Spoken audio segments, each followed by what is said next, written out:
Hey everyone, welcome to episode 45 of the Tiny Disc Podcast, a show about games and life and E3. I'm Robert Scarpanito, and I'm joined here by the illustrious Jack Cepeda.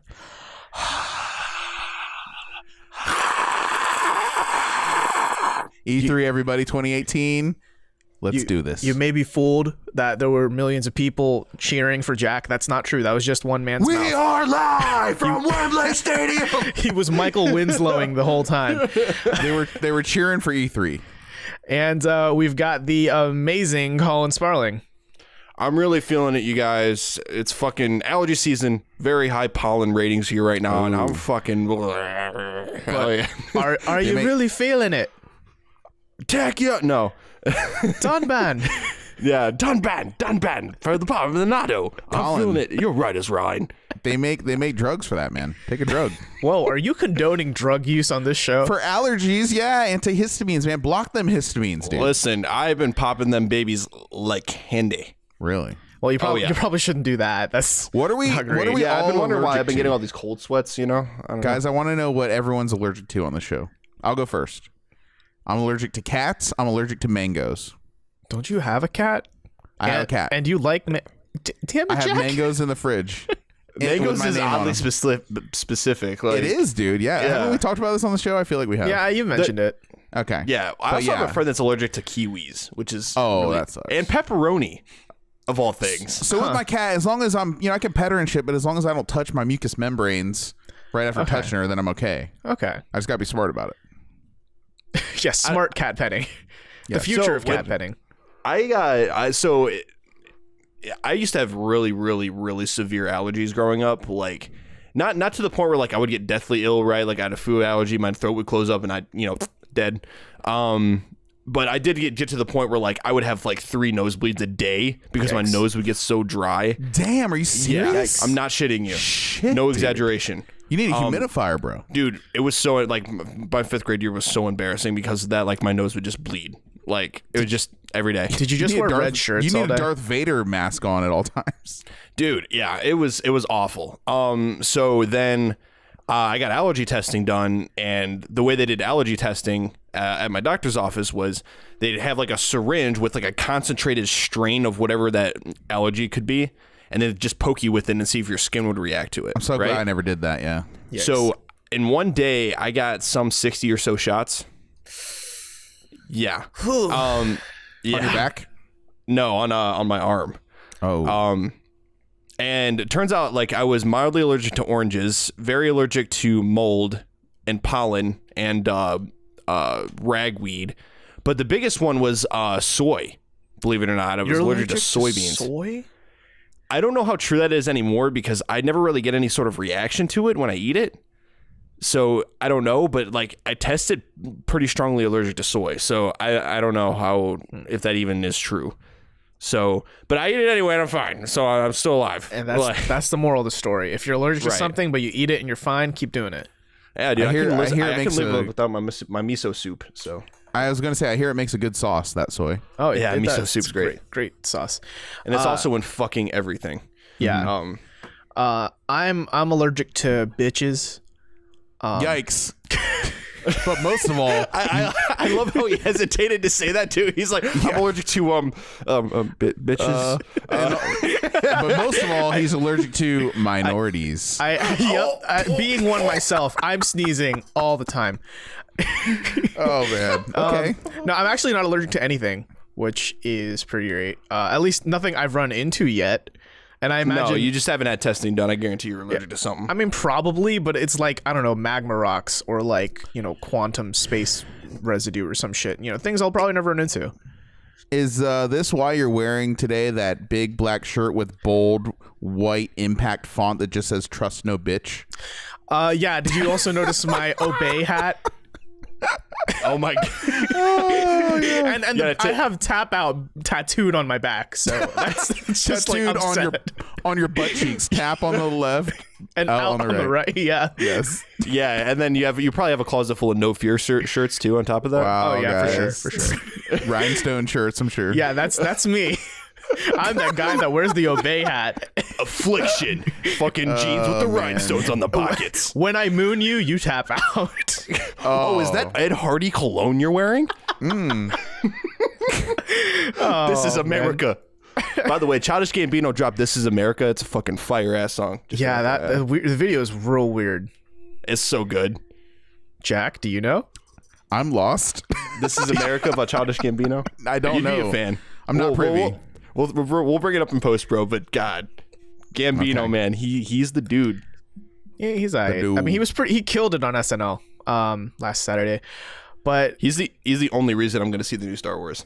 hey, speaking of Yes. Saturday, Colin, you and I did a thing on Saturday. We went to a magical place, the most magical place on earth for grocery stores. We went to Jungle Gyms. Yes, Wow. the adventure that is Jungle Gyms. When they say, listen, when they say jungle in that name, that is absolutely no exaggeration. Yeah, That's the operative word. we had to fight off a pack of monkeys to get our food. No joke. Like, you hear screeching monkeys on the way in. Yeah. So I know it's like a chain because there's a bunch in Cincinnati, but I don't know if they're Oh, anywhere wow. else. Wait, there's more than one in Cincinnati? I thought there was only one. Yeah. I thought Wow. there was only multiple. one. I don't know. When I Googled it, there were Okay. like multiple locations. I don't know if that was just like, oh, here's the other parking lot or some shit. Wow. But All right. yeah, I only know the one. let me see here. Westchester, right? Technically, Westchester, not necessarily Cincinnati. It's a supermarket in Fairfield, Ohio, with satellite locations in Union Township, Claremont County, both near Cincy. Oh, okay. So yeah, Oh. so like there are three. So okay, so talk about it. Speak on it. Like take me through your journey. So I've been there we- too, I should say. Yeah, so you know, we traveled the hour and a half, Robert, to get there. About And, that, yeah, about 2 hour drive.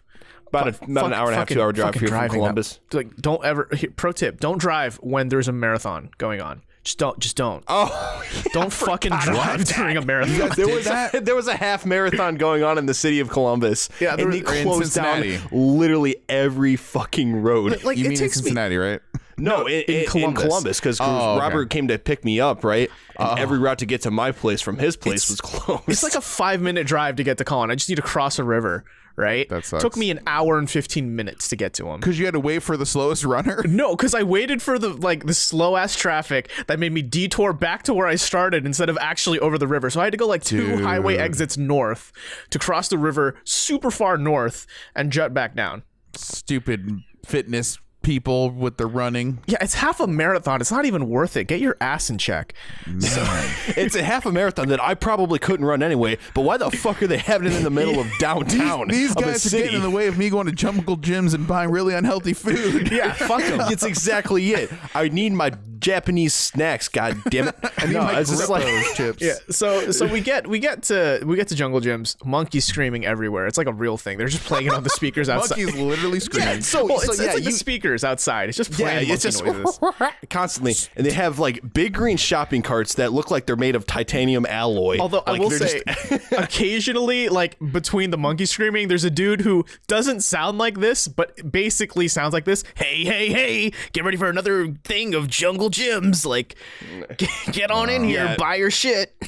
Yeah, and the parking lot's like massive, right? Oh, huge. yeah, he sounds like the dude from Crazy Taxi. Yeah, exactly. So we walked in. First thing I had to do was piss because we were on the road for a long time, and they have like 2 porta potties that I didn't realize for the longest time were just like bathrooms. Like, I mean, So we were standing yeah. there. I'm like, Robert, they're yeah. they're actual bathrooms. Yeah, it's like and the he's door like, is "Oh." just a porta potty. Yeah, the only I reason thought I it was. Yeah, the only reason I knew that is because they showed it on fucking Travel Channel. Let me ask you, did you guys drive from Columbus to Cincinnati just for jungle gyms? Pretty much. Yeah, pretty much. pretty much. Okay. Fair enough. And it's worth it. I'd do it again, Oh, honestly. 100% was it was worth I'd, it. I'd like bring a cooler with ice so I could get perishable things so it wouldn't like die on the drive back. That's how far I had to drive just to go to IKEA before they had one in Columbus. So Yikes. Which I think that'd be worth it too, because IKEA is like also one of those magic stores. Yeah. So no, Jungle Gyms, it just like, so there's a huge section with just like normie ass American groceries. Like if you go to your Giant Eagles or whatever, like you can get your stuff there. But then there's a whole other section where like it's broken down by like, here's a lot of Asian stuff, here's a lot of European stuff, and here's like Indian stuff. And the cool thing is when you walk into each like section, you'll hear like K-pop in the Korean food area and like J-rock and the Japanese food stuff, and then like, you know, Hispanic music and the Hispanic stuff. And it was like, oh, that's kind of cool. You know, kind of like you feel like you're there-ish. Mm-hmm. Right. And here's the thing about this place though, because like it's in a plaza. Like, it's not like it's a standalone building, right? It's not like it's like a Sam's Club or something like that, right? It's not just its own thing off somewhere else. It's in a plaza, right? So we drove up to the place, and it's kind of like, okay, yeah, like the signs are big and they're kind of ridiculous. They have the screeching monkeys sounds, but like the place for the most part is kind of unassuming. It's like, oh wow, I thought it would be bigger until you walk in. You walk in and then it just like opens up and it's like, oh, yeah, you get so lost. I could not tell, like, I could not trace my path of when I entered and when I exited. I just knew that at one point I went inside, and then an hour or two later I somehow was outside. Yeah, like we found like a dude in the closet is like, I've been in here for 3 days. He'd be fine. He'd live. Yeah. I mean, there's plenty of groceries. He's like, I just been living off of all of the Korean chips in here. Jungle gyms is where you go when the justice system has failed you and you just need to like separate from the rest of your family. Yeah, I feel like Jungle Jim himself, like when the zombie apocalypse happens, he's just gonna like bar up the place. Yeah, Sir Jungle Jim himself. Yeah, Sir Jungle Jim himself. It's kind of like Mardi Gras in a way too of grocery stores. Yeah, not that there are boobs out or anything. Well, no, I'm kidding. Yeah, but you know what I mean? Like, it just seems like a big festival, man. It's a big party in there. Oh yeah. The way it's set up is kind of weird too. So like obviously like when you walk in, right, you have like a little bit of American like random food like off to your left, and then to the right it's basically split into like by country per aisle. Of like different foods, and they have like the different music playing like Robert was saying, but then you keep going back and back, and then they have like basically Candyland, like an entire like section of the store, nothing but candy. They have a big old bakery section which has some of the best and heaviest sourdough I've ever held in my hands. Like, you could sleep on that sourdough and it'd be comfortable. Yeah, like as a pillow. Exactly. And then like there was like an entire section dedicated to beef jerky, the hot sauce section. Yeah. Like, dude, there's an entire cigars. The wine is awesome. Cigars, wine, the alcohol, like huge. They had a liquor store. Their wine selection was crazy. Their beer selection was batshit crazy. Like, their beer selection was insane. It's almost like they want to have every single thing that could ever be in a grocery store under one roof. Yeah, no. So I'm going to shameless plug here. There's a barbecue sauce that I use called Rufus Teague, and I bought it at first because the full official name of the sauce is Rufus Teague Made Some Sauce, and I just had to applaud the guy for, like, you know, it's a very straightforward name. He made some sauce. Everyone round of applause. Yeah, it's a very straightforward to the point. Like, you understand what the name's about. And I only thought Tim and Eric shit. I only thought there were 2 flavors of it. And then I go to like Jungle Gyms, and there are 5 apparently. Whoa. And I bought 2 of the other ones that I didn't know existed, and one of them is like now hands down one of my favorite sauces ever. It's like a bourbon maple barbecue sauce. It's so good. Now you have to drive to Cincinnati. I do. Time you want more? Yeah, I do. Wait, slow down before I start eating my microphone. Sounds good. Yeah. So I want to know, like, what did you guys? You know, what were the takes? What were the take homes? What was the grocery haul here? Me being my weeaboo self, I found the Japanese section. So of course I bought several, and I mean way too many green tea matcha flavored things. Get the Pocky. Oh yeah, definitely got green tea Pocky. Got some green tea cakes. Got some green tea mix. Oh, those sweet Kit Kats. Oh yes, those fried ice cream Kit Kats, whatever the hell they were, the orange ones. Yeah, they like have orange Kit Kats. You know how Kit Kats have wafers? This one replaced the wafer with like ice cream cone. Yeah. Dude, yes. Yeah, Japanese Kit Kats are the bomb. Yeah, they are the shit. It's so easy to sit there and just pound a whole bag. Didn't they do a thing in Japan where like every like city had its own unique Kit Kat? That's the only place in the world it existed. You know, maybe that wouldn't surprise me because I know there's 30 plus flavors of Kit Kats available in Japan at any given time. They did not like every major special city. Editions. So. Yeah, every major city had their own like regional thing. Yeah, it's a thing. Yeah. Did they have those there? They had a few, not they had a few. Yeah, they didn't have all Okay. of them. No, I wouldn't be surprised. Okay, I awesome. mean, dude, I saw they had there's like Kit Kat sushi in Japan. All right, Yeah, like it I'd eat gets that. real weird. Yeah. Candy sushi sounds awesome. I'm kind of surprised it's not more of a thing.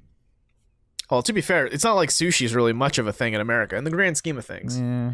So okay, what else did you get? So you went to the Weeboo section. I got the jerky. Yeah, I got some pretty decent jerky. When I saw the jerky wall, I was like, I've never had gator or boar or I don't remember the other one I got. It was another weird meat. Whoa. Like not the normal ones you get. Mystery meat. Yeah, mystery meat right there on the packaging. So what are your reviews in 10 seconds of the gator and boar jerky? They're just like chicken and beef jerky. 9, like jerky makes 8, all meat the same, 7. in my opinion. They could have 6, so they could have just 5. put beef jerky and you never would have known the difference. Probably. Because I've always wanted to try gator meat, but I guess jerky-fying it makes all jerkies taste like jerky. Yeah, we're learning that one real quick. Although, also, that was more than 10 seconds, Robert. Hey, GG. shut the fuck up. I was like, what are you doing there? You're distracting the shit out of me. Let me think. I got like an anchovy broth ramen that was pretty good. Weird. Yeah, I mean, I'm a Whoa. fan. I don't remember that. I liked it. It was pretty decent. I got a ton of Filipino food mixes that I was super psyched about. I made sinigang, which if any of you Pinoy boys out there know what that is, that shit's the bomb. And this is like my first time making sinigang, and like having that mix was really helpful and really nice. And it's like my first time having it in like 5 years. Nice. Ooh. Yeah. What's it taste like? What if you had to get It tastes like cinnamon. It's like a slightly sour broth, but it's like beefy-ish. Oh, so it's like a soup. Yeah, it's a soup for sure. Yeah. Okay. Like I usually put it on rice to give it like texture. And then I just made like chicken tocino tonight. Like, dude, it's been great. I finally got my hands on banana sauce, which is like something that's hard to find. Banana sauce? Banana fucking I'm not even going to go there. It's just too low a fruit to grab. Hey, it is a fruit. It's hanging low. It's hanging low. No, it's basically ketchup, but made from bananas. Oh how I yeah, feel about because they that. didn't have tomatoes. I actually saw something on this. Like they didn't have a lot of tomatoes there, so they made ketchup out of bananas because they had, guess what, a shitload of bananas. Yeah, so they made banana sauce, and that shit's great. And I've never been able to find it until last weekend. Wow, thank you, Jungle Gyms. Thank What you, else? Like Custom Ink. snack wise, do you guys get anything that was like frozen or cold? Did you bring a cooler with you or? No, we couldn't. No, we didn't. We didn't think about it until we after got there. Yeah, which is a shame. Yeah. Oh gosh, I feel like we're forgetting something. Well, I got a chocolate lime, so that was a thing. Virgil's root beer, which is great. Yeah, Virgil's root beer is pretty good. You got Boss Coffee finally to fulfill your weebdom. I know nothing. So of this. I was able to reenact that small part of like your name and several other animes of getting Boss Coffee out of a vending machine in Japan. I don't even know what that is. It's just a brand of coffee. Yeah, if you look up anything like Japan related, or like watch slice of life anime, they have like Boss Coffee vending machines that they get the canned coffee out of. So they pay to have product placement in anime. That's kind of genius. Yeah. I mean, it's just such a huge thing there. So we've been talking a while. We did say at the top that this was going to be an E3 episode, guys. Yeah, let's move on to the show. Get hype, y'all. So we're about a month out from that grand, amazing Christmas time of the year for gamers, E3. So the conferences are going to be going from June 9 to June 11, and then the actual show floor opens up, I think, the 12th through the 14th. I know. I said we just go in kind of chronological order based on like what show's doing which press conference. So we can probably start things off with the most upstanding, best company in the gaming industry with no strikes on its record whatsoever at all. Electronic Arts, who's doing their own show again. This is what, the fourth year in a row? Wow. Where they're doing their own thing, where they're just holding a giant middle finger right across the street from the convention center. And they're doing their own EA Play, and that's going to be on June 9th. So, I don't know, just any hot takes, hot feels. What do you guys think you're going to see this year? Let me pose this question to the floor. What will be the under over on how many times they talk about loot boxes or different ways to spend money? Season passes, etc. How many times will they talk about loot boxes this year? Probably for every game, I think. Hey. That was the question. That was a question for the floor. Floor, what is your thoughts? I speak for. I can agree. translate this. A fuck ton, I think is what they said. You really think they will do that? You think they will fucking like double down on that shit? I mean, it just got like claimed as illegal or whatever in Belgium, didn't it? Like all loot boxes are like straight up against the law now. In Belgium, yeah. I don't think it's gonna be as big a deal. I think they're gonna try and be gracious, right? I think what they're gonna do here's what I guess, and maybe it's because I'm a cynical fuck. But remember, what was it, 3 years ago when they released Battlefront 1? Not the original Battlefront, but like the new Star Wars Battlefront 1. And, yeah, we know what you mean. And it had like $50 worth of DLC. Everyone was like, "Oh man, this is garbage," because like the season pass, like without the season pass, it's nothing, and that makes it $100 game. And what's the point, right? And then come like E3 was last year, maybe, or 2 years ago, where they're like, "Guys, we solved it. No DLC. It's great. It's good to go." And everyone was like, "Yeah, Battlefront 2 is going to be the best." No. And then loot boxes came around. So I feel like this year it's going to be like they're going to announce their games. Like, yeah, Anthem's going to have no loot boxes. And it's going to have some other thing that the devil shat out of his brain. Yeah. That is absolutely impossible, I feel like. I feel like Anthem was built completely around the loot box economy. Yeah. Complete, like from the ground up. It's going to be the most loot boxiest. And so there's no way Anthem does not have loot boxes.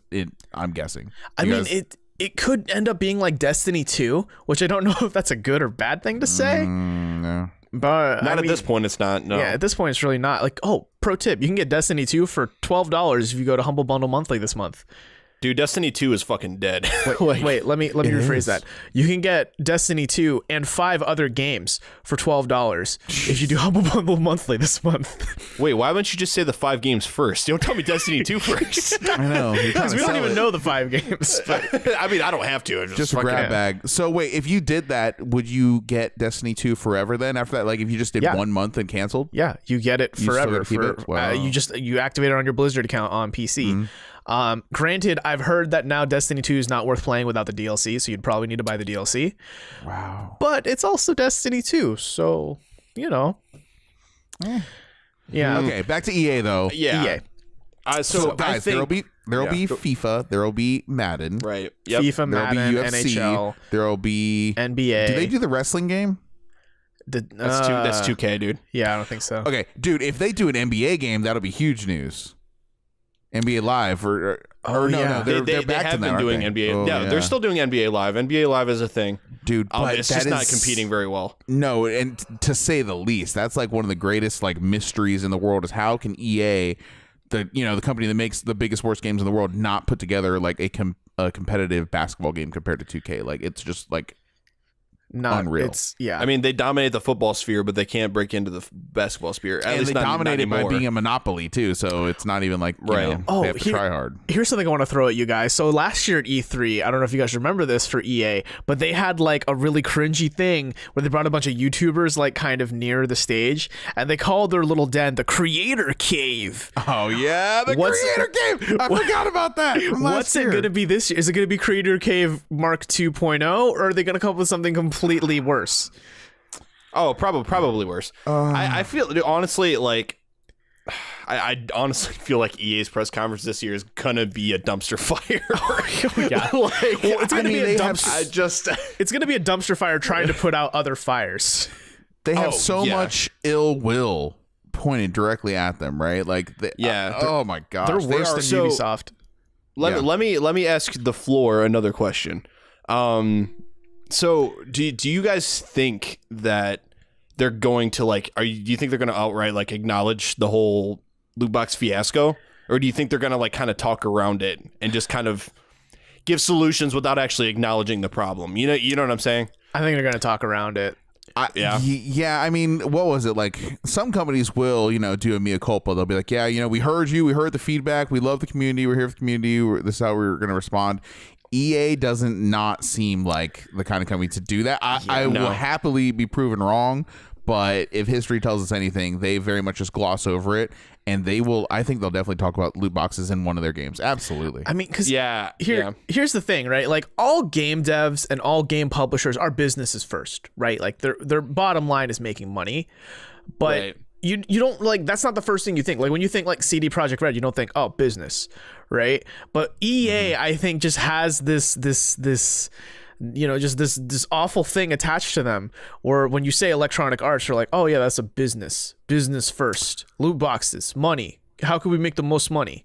Right. And it's funny because like when I hear EA, I literally think a dude in a suit. Yeah.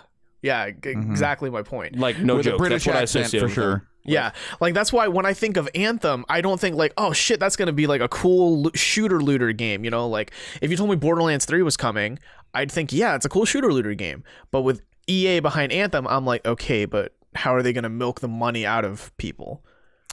Right. Is Dragon Age the sequel going to be here? The Second Inquisition.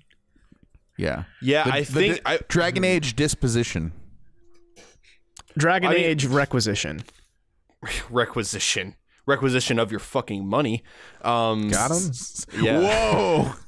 Although Inquisition wasn't loot boxy, right? No, it was a good. I think it was a good game. I don't think it was a great game because again, the whole problem with the beginning and the hinterlands, but dude, it had some stuff. It took me 30 hours to get to the title drop. In Inquisition. That's crazy. Excuse you?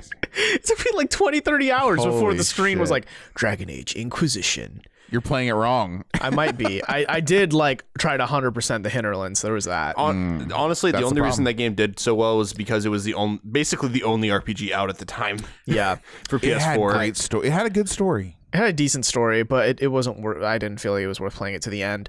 I mean, there I will be a still- sequel. yeah. There will be a sequel. I'm guessing that. I mean, there probably is a sequel. I remember hearing that like lead writers of Dragon Age left. So take that as you will. I think if there is a Dragon Age sequel, though, they need to do a lot differently. They need to make it like they either like because Dragon Age has been in this weird place, right? Where the first game was super tactical. I don't know if you guys ever played the first one, Origins, but that Long game time was ago. extremely tactical. And then 2 was like, we're a hip RPG where you can like map things to face buttons and it's really fast. And then the third game, Inquisition, was trying to be like a weird mix of both. And I think EA or BioWare need to decide, is it tactical or is it a more quick-paced RPG? Yeah. Yeah, I think, well, first of all, I mean, Dragon Age is a BioWare IP.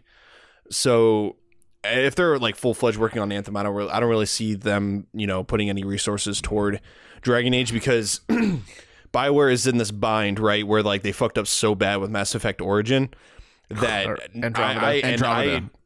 or what did I say? Origins. I mean, I get it. It was shit. so bad it was in another galaxy, but yeah. Right, basically.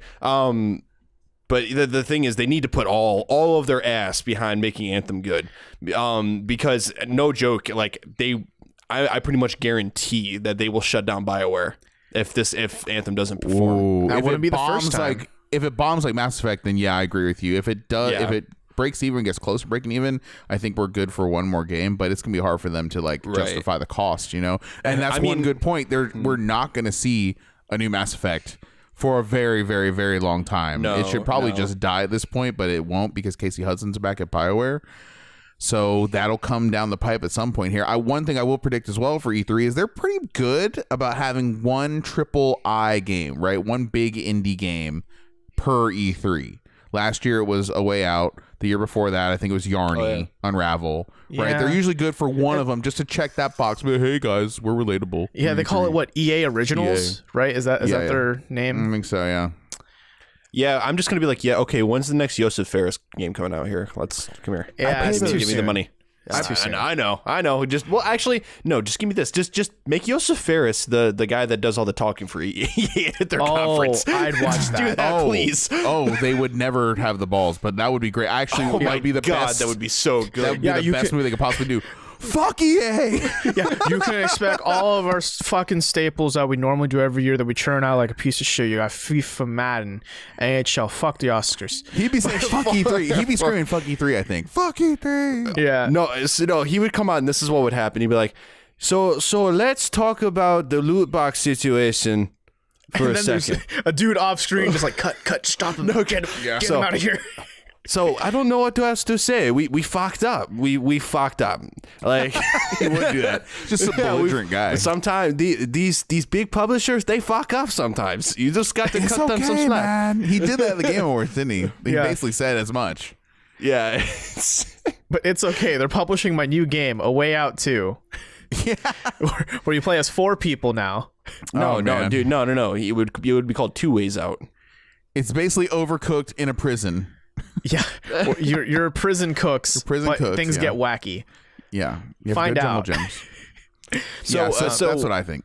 What are we missing from EA, guys? Are we missing anything? I mean, BioWare, we're talking about their sports games, their AAA game.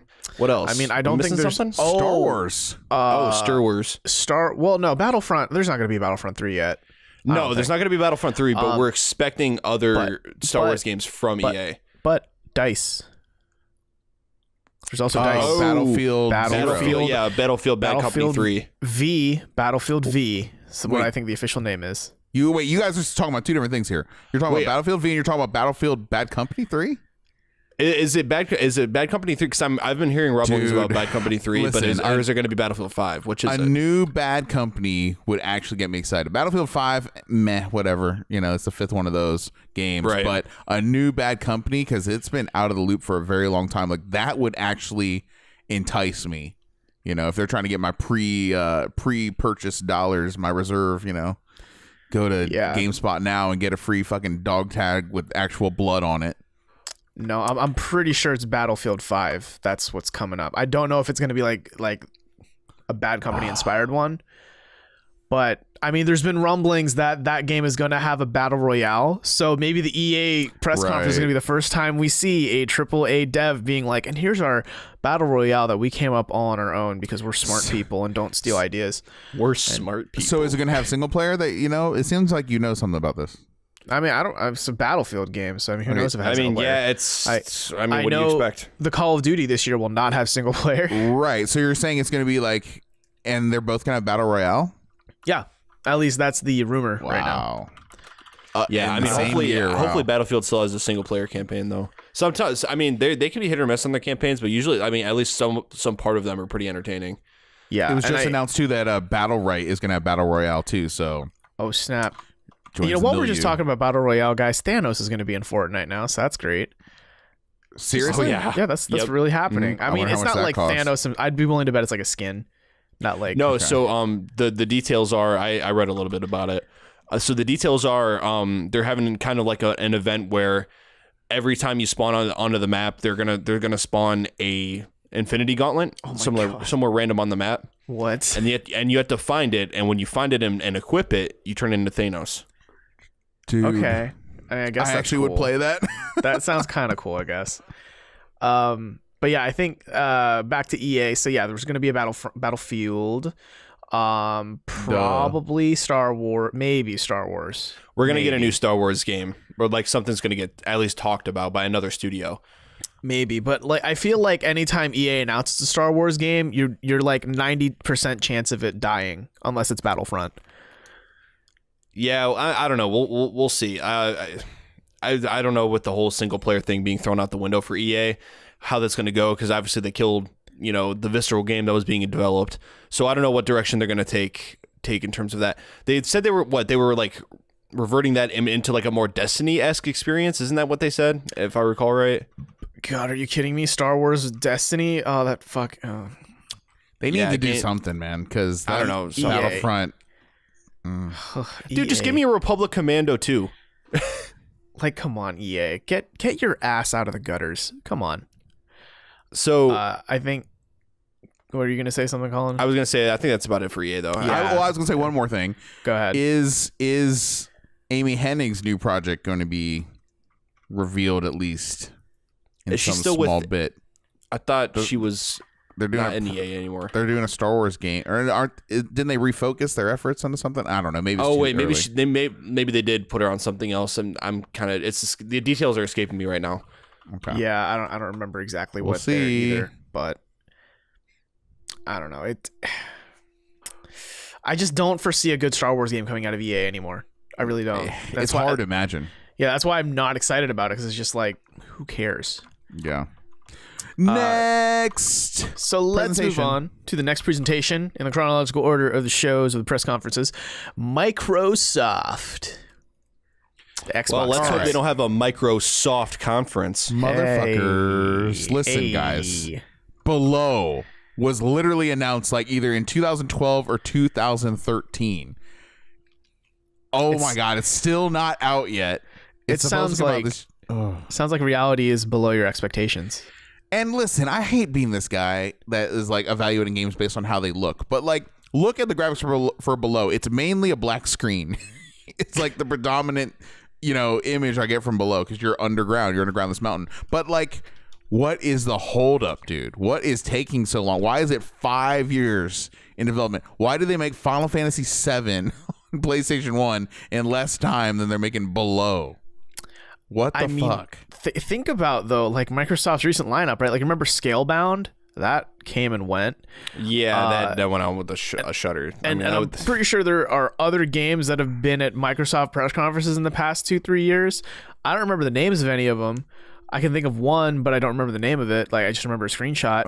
And we don't hear anything about those games. They just kind of like wither away into the wind. Yeah, and Phantom Dust is that like... one. That's what I was thinking. Yeah, that's not happening from the looks of it. I mean, I don't know. They haven't said anything about it. And then, or didn't it get canceled? I don't know, but it's Phantom Dust now.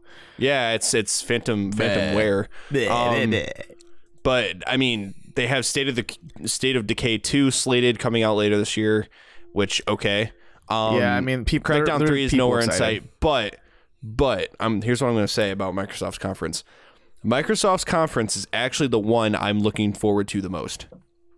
Believe it or not, because Phil Spencer is going out of his way to talk this conference up, and Phil Spencer has been doing good things for Xbox, and they have been coming out with great services and infrastructure for the Xbox One. They may not have the games, and that's definitely the biggest crux of all of this. But I want to be confident, and I want to go into this conference hopeful that they can finally steer this ship in the right direction games wise. So I'm super excited to see what they have to say, and I hope they have something good for the Xbox fans. See, I'm excited too. I think Microsoft the one I'm most excited for as well. Only because I know what to expect from the other ones. Like, I know how excited I should be for the other ones for the most part. Right. Whereas with EA, my excitement for it is more in terms of like, someone just told me, hey, we have like a stadium where there's one road wide enough just for a monster truck. And we have 2 monster trucks at the end, and they're both going to just hit the gas and collide. I'm excited to see it in that way. Like, I know something drastically terrible is probably going to happen. At Microsoft's? Probably. I mean, you said EA. Yeah, I was confused. You said Microsoft. Microsoft. Okay. I meant. My bad. Okay. Yeah. But yeah, so it's just kind of like, I'm excited to watch a car crash essentially, because I want to see how they get out of this wreckage that they're in right now. Dude, they're gonna be, like I said a couple weeks ago on this very show, I said they're gonna have fucking Gears of War, they're gonna have Halo, they're gonna have Forza. End. They better bring back like Sudeki or fucking Voodoo Vince or some shit. That's the only way I could get excited. Like, well, here's the thing. Like, so the big first party studios they have is 343, and who's developing Gears now? It's not Epic anymore, right? Boy, I do not know. I do not follow that game. Well, point being, what Xbox has been doing with those two developers is essentially pigeonholing them, right? Like they're pigeonholing them into developing this one game. And that's the mistake that they're making. Like, for example, like you have Sony with Insomniac, right? Insomniac developed Ratchet and Clank, and now they're doing like the Spider-Man game, and then Insomniac went out of their way to do Sunset Overdrive for Xbox. Yeah. You know what I mean? You have like a studio that, I mean, for the most part has been pretty loyal to Sony and has been making a diverse catalog of games. Like everything's, different. Whereas they have 343 that's essentially just doing nothing but making Halo games. They're just a Halo dev. Yeah, they don't even have Bungie anymore, right? That's what I'm saying. So, because Bungie's probably like, oh, we're tired of making fucking Halo games. We're going to toss it off so we can get away from Microsoft and do our own thing. And now they came out with Destiny. Great game called Destiny. Well, for better or for worse. I mean, at least they got themselves out and we're starting to do something different. You know what I mean? Yeah. It's like, that's the thing. Like, imagine yourself as a developer and you just got pigeonholed into making that one series of games. Wouldn't you get bored too? Right. Like, Cory Barlog got tired of making the same game with God of War, so he finally made something different with it. I mean, even though he still made God of War, he took it in a completely different direction. Right, and think about all the other Sony studios, right? Like Guerrilla Games, they made a bunch of shitty Hellzone games. Killzone. Whatever. They're so bad. Hellgas, that's what I'm thinking of, the people in it. But either way, those games are bad. And then all of a sudden they're like, "Hi, we want to pitch to you. Hey, Mr. Sony, we want to pitch to you. Open world game, post-apocalyptic robot dinosaurs. Hear me out." And they were like, "Yeah, you've got the Sony stamp of approval," and they fucking did it, and it's like one of the best games of last year. Yeah, Sony's like narrative-driven single-player third-person action game. Fuck yeah, let's just give it here, right here, right. All day, baby. And that's the thing, right? It's like with Xbox, with all the major games on there. Like I can't think of one where it's like, oh, I'm excited to see 343 their new game that isn't Halo. You know, it's like no, we know what to expect all the time, and it's kind of lame. Right, and that's what I'm saying. But I think.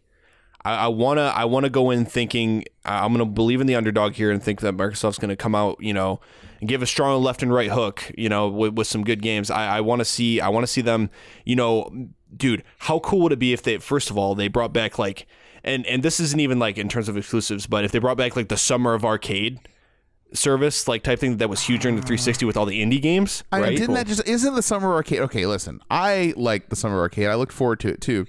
But isn't that just another way of saying, hey, we have good games coming out in sequence? Like, isn't that just what everyone should strive for? I mean, yeah, you're right. Yeah. You're right. But like, there's a lot of positivity associated with like, the Summer of Arcade, and people look back on that fondly. And I feel like kind of bringing that back and appealing to people that have like the nostalgia for that sort of thing, it would paint them in a positive light. But that would just be like an opening thing. But then I hope they come out with like some sort of exclusive game that like some third party dev is teaming up with Xbox to give them this so and so exclusive. But I swear to God, if they come out and they're like Shadow of the Tomb Raider exclusively, timed exclusive on Xbox, once no, please don't do that. Get it at Target for a crossbow. That's dumb. Right. But something big's gonna happen here. I mean, they're gonna continue to support the Xbox One X, but I have a feeling that hopefully they got some decent devs on their side and they have like 2 or 3 good exclusives coming out of this conference. Here's what I want to know. Okay. Price drop on the Xbox One X. Does it happen? At E3, when it came out, it came out late last year, right? Xbox One X. Here's the thing. It is. I fully acknowledge it's way too early, but I'm just wondering. What do you guys think? I think the X is moving enough units right now where they won't. I could see them dropping it for the holidays this year. For Black Friday, they'll have a killer Xbox One X deal. Yeah, but Yeah. I don't see it like E3, now permanently $499 or $399. I definitely see that though for the S. Oh, maybe. I could see them reduce the price for that. Oh yeah. I mean, the S's are already getting pretty damn cheap. I think. Yeah. Honestly, I think that Microsoft is actually losing money on the Xbox One X, or at least breaking even, because I mean that hardware cannot be cheap to produce. With the amount of power and ass behind that, With the amount of juice. Right, and because the internals that they're running in that machine is equivalent to a computer that's worth approximately $650-$700. Yeah. Okay, unrelated. I have 2 questions here. First question is, are they going to embrace VR since they have the world's most powerful home console ever created? Or are they going they to already have fully Microsoft support? HoloLens. Yeah, but so- HoloLens is AR, isn't it? Not VR? for the most part. and it's nowhere, by the way. It's like not even a thing. So what are you saying? They're going to have HoloLens be a thing now for? Well, because I don't know. They showed people playing Minecraft with it, right? Like 2 years ago or so. That's true. That They was did. awesome, actually. It was, and I've actually heard like people, a couple of YouTubers got some dev kits for the HoloLens. They were like lent some, and from what I'm seeing, like it's pretty much all positive. Like it's a very smooth and good experience. But I mean, I don't think that would be the sole focus. I don't know if they have like the team to focus on VR right now. I'm not entirely sure, to be honest with you. It's just a guess. But I mean, if they're focusing on AR, I don't know if they're going to dedicate a whole nother team to focusing on VR. Especially like, I don't know if they would want to directly compete with something like PSVR, and especially with Oculus Go coming out. Like, did you see that? Yeah. So I don't know if you guys read up on that, but like Oculus Go is a headset that you don't need a freaking phone for or a computer. Yeah. Right, it's standalone. It's Yeah, wireless. it's crazy. It's That's wireless. awesome. So, I mean, like, now that you mention all those, I don't think Xbox is going to come out with, like, Xbox VR, because I think that market's too crowded as is. No, I'm yeah, saying no. I'm saying they support maybe the Vive or the Oculus Rift. That would be Yeah, interesting. sure, that'd be cool. That would be cool. I That's would what like I'm to saying. see Not come that. out with their own thing. Sorry if Yeah, that's what it I sounded don't like. know if Microsoft as a company would want to do that, but I mean, I think it would be awesome. It'd definitely be a step in the right direction. I think it's pretty safe to say. I mean, money is in the millions and billions is getting invested in pushing VR. Like, I don't think VR is a fad, really. I think it's going to build steam slowly and surely. We're just waiting for it to get cheap enough. Valve built Steam, though. So I just really think that VR is going to be a thing for the foreseeable future. I just don't see it going away. Oh, it would. Yeah, I mean, PSVR is actually selling exceptionally well. Yeah, there's too many good games. Expectations. Yeah. You're right, and there's too many good games that are worth playing when you when you're a fan of video games. There's too many. It's going in a good direction. I don't know if. I feel like, well, first of all, we'll talk about it later, but PSVR, I feel like is going to be a pretty decent focus at this year's Sony press conference, but more on that later. I don't know if if they do like a permanent price drop, which they kind of have been with the PSVR, then maybe I could see more people like buying it. I don't know. There's not like a huge catalog of games though yet for it, but it's bigger than I expected, and it's bigger than I expected in its whole lifetime though. Already. Oh, yeah, there's 100%. It's definitely not going the way of the Vita.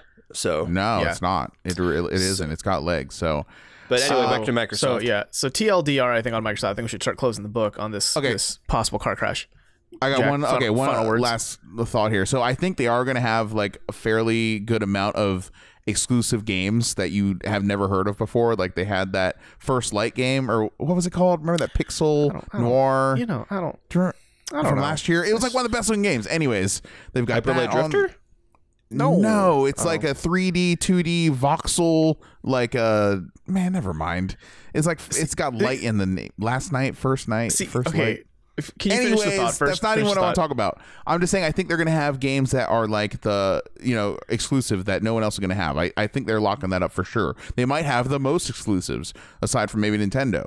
They could. I think that's possible. And I think that if they end with gameplay of fucking Crackdown 3, that'll be some lame shit. Coming soon. They need to show Crackdown 3 first. Soon. They need to show Crackdown 3 first running on Xbox One X. Yeah, in 4K, 60 frames a second. That's how they need to start the show. Anything less than that is not the right way to go. So what I want to say in response to your thoughts about how they're going to have a ton of exclusives, the mere fact that you were trying to be like, do you guys remember that one game from last year? And Colin and I are both like, bugging me. No. I feel like it's going to be that this year too, where I'm sure, because I do remember you saying, I do remember Microsoft having a lot of exclusives last year, but I also remember not giving a shit about any of them. And here I am a year later, not even remembering the name of one of them that you've described, right? So I feel like this year's going to be the same thing where it's like, yeah, this whole list, but I don't give a shit about any of them because they don't look that great. Like, they're just there to be exclusives, not to be good games. Does that make sense? Mm-hmm. Yeah, just to say that they have something, essentially. Yeah, hey, just exclusive poop game. You can press X to poop. poop That's actually, poop the game's a real thing. Poop the game's a real thing. You're just poop to scoop, dude. I heard that song for the first time. I heard that song for the first time last night. I thought it was a joke. Yeah, it is. I mean, it is a joke, but not intentionally. No, I dude, fucking what saw drugs this. is he on? Where he's releasing a song that just goes poop to scoop to poop, poop like to scoop, fucking poop to scoop, poop. There was a post on Reddit I saw where like, what's happening to Kanye right now is like a real life episode of South Park, and I'm like, fucking yeah, it is, dude. It all is. It totally is. Oh my god. Oh the wow. R. Kelly pissing in the closet episode. Yeah, like fucking. He says slavery's a choice, and then like now this poop-de scoop. Oh my, he's okay. Welcome back from the Kanye cast. Video games. So Microsoft book closed. Microsoft. I'm hopeful for you. Please give me something. I want to be excited for Xbox fans. Make me want to buy an Xbox. Damn it. I will say if you announce Forza Horizon 4, I'll probably buy that shit. Other than that, next on the docket, Bethesda. Bethesda. Here's here's my question to you guys. Is it the year for Skyrim 6? Skyrim 2? Never. No, it's you got 4 more years at least. Is it the year for Skyrim on mobile? Maybe. I mean, that could be cool. I mean, it is on Switch, technically. I mean, your phone. I mean, that could be a thing. Skyrim Go. The Last Night, you fuckers. That's the name of that game. Wow, what a good name. What a good name. It's a fantastic looking game. Okay, so Bethesda... Definitely think there's a chance that we're gonna see some Elder Scrolls 6 stuff going on. Zero chance. Zero chance. Zero. It's been 7 years. I mean, 7 years, and it's been going on almost 3 years since Fallout 4 came out. So I think we're going to see a little something, because even before Fallout 4 was out, they said that they were working on the Elder Scrolls 6. They still have something to put out Skyrim on, though, before. I just don't know what it is. DS? PS Vita? Yeah. No, I'm just The joking. Nokia N-Gage? The Ouya? I'm just joking. I totally agree with you guys. It could happen for sure. Yeah, I have a feeling. But here's the thing, though. So Bethesda loves to do that thing where they're like, oh, yeah, and it's out in November. Yeah. Right. Like, Yeah, no, haven't the past 2 E3s, they've been big about like everything we announce is coming out by the end of the year. which is great. mean, I love that. Yeah, same. That's great. And here's the thing, though, guys. There has to be, right? There has to be a Doom sequel in the mix. Oh, yeah, they're 100% Doom 2 is I'm happening. excited. I mean, have you guys beaten Doom? Like, it ends with very, like, yeah, there's gonna be a Doom. No, it ends with like, there's gonna be a Doom 2. Like, the story is I very... obviously haven't beat it yet, yeah. The story is very cliffhangery. I honestly, like, I'm not even gonna buy Doom 2. I'm just gonna buy this Doom 2 soundtrack if Mick Gordon's making it again. Just give me the soundtrack. It's fine. Yeah, that's Bethesda. Hey, so we're not making a Doom 2 this year, but we did commission Mick Gordon to make a Doom 2 soundtrack, so we're releasing that November this year. And on that note, though, we're definitely getting a Wolfenstein 3. Wolfenstein. We're We're getting getting the third Colossus. one. I think it's too soon for them to announce a third, because Wolfenstein 2 just came out last October. I know. I'm just saying it's in the pipe. I mean, yeah, I really want it, though, because Wolfenstein 2 also ends very, like, cliffhangery. Yes. But... So what's the big game? Starfield. That's what's in the cards for them right now. It's this game called Starfield. It's a sci-fi game. I have to look it up again. But Star Citizen? No, Starfield is what it's called. Is it Garfield's stellar galactic cousin? Whoa. So apparently there's space RPG game Starfield releases this fall. There's a release date leak apparently. Yeah, it's basically space RPG, right? Yeah, from what I'm understanding, I don't know if it's like a Fallout style. Dubbed Fallout in Space. The game world seems to have forgotten about Starfield. We had post by blah blah blah. Essentially, yeah, they're gonna talk about it this E3 is what this article is saying. I'm reading the notes here, and it's showing that they said that they're gonna have at least 2 new games before the next Elder Scrolls comes out. So that could be one of them. Okay, so Elder Scrolls 6 probably isn't this year. But I mean, maybe. Starfield. I mean, if you give me Fallout in Space, I'll take that. As long as it's better than No Man's Sky, I'll take that. What if they did 2 new games C3 and then ended with Elder Scrolls 6 though, and they technically said, "See, 2 more before." That'd be lit. I would even accept like Metroid Prime 4 levels of reveal where they just show you the Elder Scrolls, the logo, VI, and then done. Yeah, and then you see all the reaction videos. Elder Scrolls 6! Yeah, I mean, I'd accept that though. I would wholeheartedly accept that. Metroid Prime 4 reaction is still one of my favorite things ever on the internet. I just wonder how much Dark Souls is going to be in the new Elder Scrolls. I'd accept that. I would welcome it with open arms. I think that Bethesda is definitely going to take some DNA from Dark Souls. Dark Souls is very influential. They need to. That's what Bethesda usually does with their DLC, though, is they usually so the base game will be pretty balanced in terms of difficulty, and then they usually rev it up a lot for their DLC in terms of difficulty. They did that for Fallout. They did that for Skyrim, where they throw enemies at you that are just way harder, hit harder, have a lot more health. So I mean, yeah, there could be some of that, but I think it's going to be more end game stuff. I don't think it's going to be like Dark Souls type. What I really, really want, though, is a new freaking engine. Because they've been using the creation engine for Skyrim and Fallout, and that's the same one that they use in Oblivion, I think. And Fallout 4 is a new engine, wasn't it? No, it was just a better version of the creation engine. It was just an updated version, yeah. But it was still like the exact same. Like even the console commands were similar. I want a new engine. I want to play Elder Scrolls 6 and be able to say, this doesn't feel like Skyrim at all. In the same way that like playing God of War this year didn't feel like playing God of War. Let me ask you guys this, real talk here. What do you think the odds are that, let's say they did announce Elder ES6, right? What are the odds that they're going to have to port it to Switch as well? And how is that going to influence the development of the game? I don't think they're going to. Really? Not on launch. The biggest console in the world? Not on launch. I do not expect that on launch. No, I don't either. I think if they do it, it'll come later. Like, think about it this way. Wolfenstein 2 came out when the Switch was already out, and we still don't have the Wolfenstein 2 Switch port yet. Yeah, it's coming real soon, though, I think. Yeah. Isn't it? Yeah.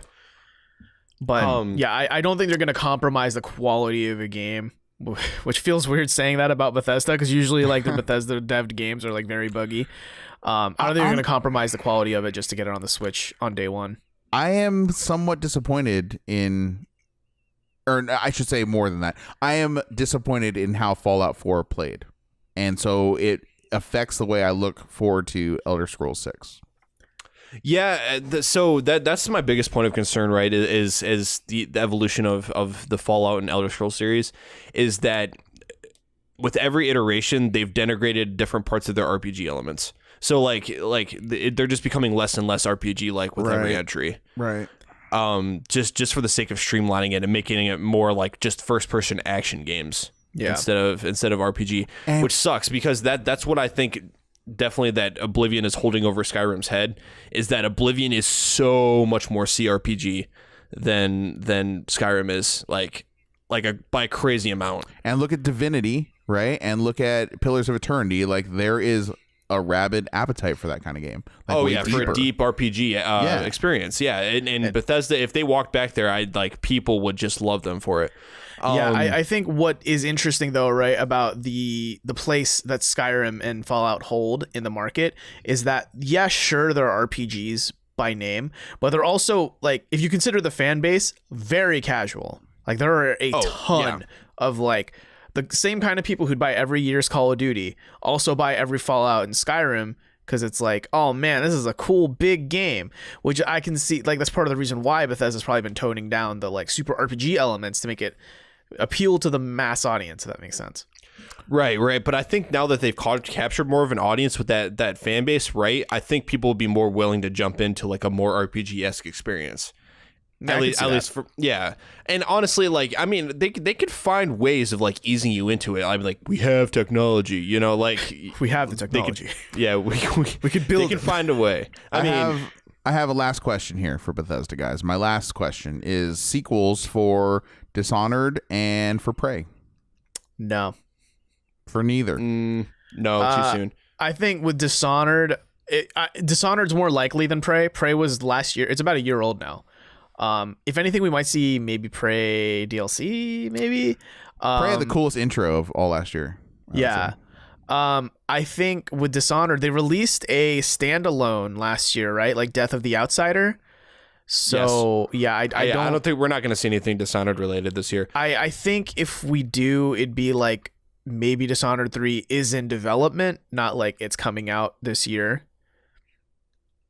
Yeah, guys, that's what I was thinking. Yeah. We're forgetting a big one, guys. Elder Scrolls Online? No. Well, there's that, but Somerset's about to come out. Borderlands 3.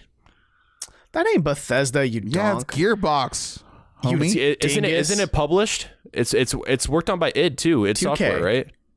2K publishes that. Bro. Shit. Yeah, don't jump the gun. That's the next. Id Software didn't work on it, did they? Nah, fam. Why did I think that was id Software? Not really, Colin. Not really. Man, id Software. Remember when BJ Blazkowicz was a character in Borderlands 2? I thought that was a little weird, but it fit, I guess. Yeah. All right. Well, I think with that, that's a sign that we should be talking about something else. Yeah. I'll just say I imagine Elder Scrolls Online, we might see some stuff. We might see some Quake Champion stuff, which I don't care about, but like it's probably releasing this year, right? It's been in early access all year. Yeah, so, I mean, it kind of came out to a bang and a whimper. Like, it was just... Yeah, because they were trying to be both like, hi, we're a hip arena shooter where you have to bunny hop your way out of your ass. But we're also a hero shooter because Overwatch is popular. You know, it's just kind of like trying to fit two molds, kind of like what Lawbreakers did. And we know how that goes. Right. But yeah, we should move on to the next dev on the on the list. Oh, you know what game agenda? I was thinking of, guys? That's why I got them confused. Oh my god, what? Rage. You guys remember Rage? Rage, yeah. I remember that game. Yeah, Rage was kind of similar in vein to Borderlands in some ways. That's why I got the confused. Aesthetic, they had the Mad Max kind of thing. And that's why I was getting confused, because that was published by Bethesda and made by id. So that game does look good. I'll give it. It's a damn good looking game. It's all right. It wasn't a bad game. I enjoyed it. Looks-wise, it looked good. Yeah, it still looks good. I never played it. It's just okay. Next on our list, Ubisoft. Ubisoft. Welcome to the longest conference of all of E3. Okay, so Aisha Tyler is going to be hosting it again, I think. Really? I love her. No, or they're going to get someone else, like Ellen DeGeneres. Did you read that somewhere? Because I actually thought I heard that this is the first year she's not doing it for a while. I don't know. I was kidding. Okay. I actually think she's not doing it this year. I mean, I'm indifferent about that. We'll see, because I can't remember where I heard that, but we'll see. So lots of things. I'm expecting lots of things from Ubisoft this year. Division 2. I want to see a lot more of that. I want to see Division 2 gameplay trailers. I want to see not the shitty thing they did when. Do you remember when they revealed Division 1? They like did this fake thing where it was like 3 people playing the game live. And someone had the iPad right out controlling the drone and all that shit. Yeah, it's like, guys, don't do that. No one plays games like that. Just show us straight up footage of Division 2. Show us your shitty story involved with it. What Ubisoft does at E3 should seriously be like a criminal offense. They systematically put out demos that are not actually the fucking game, and they represent it like it is the game being played. When I went to E3 in 2015, or no, not 2015, in 2005, okay, long ass time ago. When I went there, they were showing. I was one of the first people actually to play Condemned on Xbox 360. Oh, snap. But anyways, they had shown Ghost Recon Advanced Warfighter, right? And they had a really awesome trailer for that. It was not, and it looked like gameplay. They wanted you to think it was gameplay. It was not.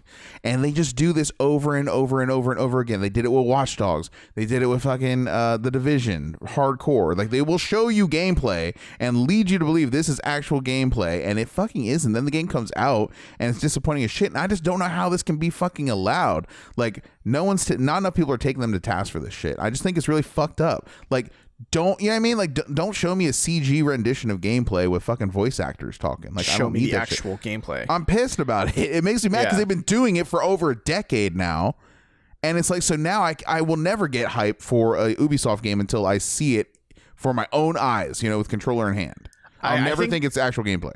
They've been better about it in the past few years. Like, I think Far Cry 5, the way they advertised that was pretty, and gameplay wise, they advertised it well. Story wise is a bit of a different story, right? Mm-hmm. Assassin's Creed Origins, from what I've seen, it's like pretty much stone for stone. Okay. Yeah, especially Xbox One X version looks freaking great. Yeah. But in terms of what we can see from them this year at E3, I'd be interested to see a Splinter Cell. Didn't they say like they're getting the Splinter Cell thing? Dude, the last Splinter Cell though barely made waves. No, it was a good game. No, it was good. I mean, it was all right, yeah, but here's the thing. We're in a world now where Ubisoft, I think, is giving a shit about its games. They're starting to, at least. Yeah, I mean, it seems like forever. We're gonna just like shovel bulk games down your throat that all basically do the same thing. I don't know. It's like, so wait, hold on. Could you imagine Splinter Cell: The Phantom Pain? Oh God, I'm just saying. I think. Listen, if they do a Splinter Cell post like MGS5, it might have some similarities there, but like, I feel like if they do a Splinter Cell now, I feel like they could do some interesting stuff with it. They actually did a lot of cool stuff for the third-person shooter like stealth genre with Splinter Cell Conviction, which was I believe the one before Blacklist. Yeah. But Blacklist was just kind of it was just pretty mild. It was just like they made it into more of like a shooter game rather than a stealth game, and it was just it wasn't the greatest. But Conviction did some really cool stuff with like the point and execute gameplay. And I feel like if they tried to like revolutionize the stealth genre once again, and they really kind of gun for it, especially since we don't really have true Metal Gear Solid anymore, I feel like there's definitely room for a good stealth game. Especially since it's going to be a long time until we get another Hitman too. It's going to be another, because which Hitman just got IO Interactive got picked up by Squeenix. No, well, Squeenix is who had them before. Oh, right. So they got picked up by I'd have to look it up again, but they got picked up by another notable publisher, Activision. Gosh, it's all over now. Yeah, Warner Brothers Interactive. That's who it was. Oh, weird. Yeah. Ooh, Hitman, Rocksteady. Yeah, Hitman. Ooh. Yeah, but so that they could do something really cool. They have the opportunity to do something really cool with Splinter Cell. I think they're gonna talk about more support for Ghost Recon Wildlands. I think they're gonna like Siege is actually like basically an esport now. Rainbow Six Siege. Yeah, that game got better for sure. Yeah, it got huge. I need and to so play they're more gonna of talk about continued support for that. I think that's becoming like kind of the way of CS:GO, and like it kind of has that niche to it. I feel like. It's getting there. So in the spirit of moving things along, so we have a lot to cover still. Yes. Not a ton of time. I'll say 2 words here for Ubisoft: Michel and Cell. So is there going to be another Rayman? There hasn't been a Rayman in a while. I feel and like then also like remaking all the current ones. and then also you have Wild. Do you guys remember Wild, where you control those wild animals and shit? Do you remember that? They showed it like forever ago at the Sony experience, like a couple years ago. Anyways, there hasn't been word one about that. And then also the giant one here, the big elephant in the room when we're talking about Ubisoft, is Beyond Good and Evil 2. Did either of you guys play the original back in the day? Yes. It's a fucking fantastic game. It's super short, criminally short, but it's a great game. Did you see that they released gameplay of Beyond Good and Evil 2 Yeah, recently? it's like pre-alpha. It Oh looks my weird. gosh. Now, so here's where I'm going to do a whole 180 and like turn. Like first I was like, oh, don't show real gameplay. But not when it looks like that. Don't show pre-alpha. That game looks horrendous. It's like offensive to my eyeballs to watch that gameplay. It looks like Shiny doing the Matrix Reloaded levels of terribleness there. Yikes. Yeah, I mean, I'm interested to see what they release this year at E3 with Beyond Good and Evil 2. That's because that's kind of like one of their big games, right? Especially like For me. considering it's been on again and off again for the past decade, right? Like it's kind of been weird in the woodworks. There's no way that game's going to live up to expectations. No, Right. But what I'm most looking forward to is Dance Central 2018. I want another dance off live on stage at E3. That's like what I want. Oh my god. That's what I need. It'll happen. That's what quickly made Ubisoft my least favorite fucking conference to watch. What do you got against dance, Colin? Do you not have Ubisoft- Footloose in your heart? Ubisoft is at least good for like a really I don't know what the word is right, but you want to see what the presenter is doing because they do something stupid or funny or both.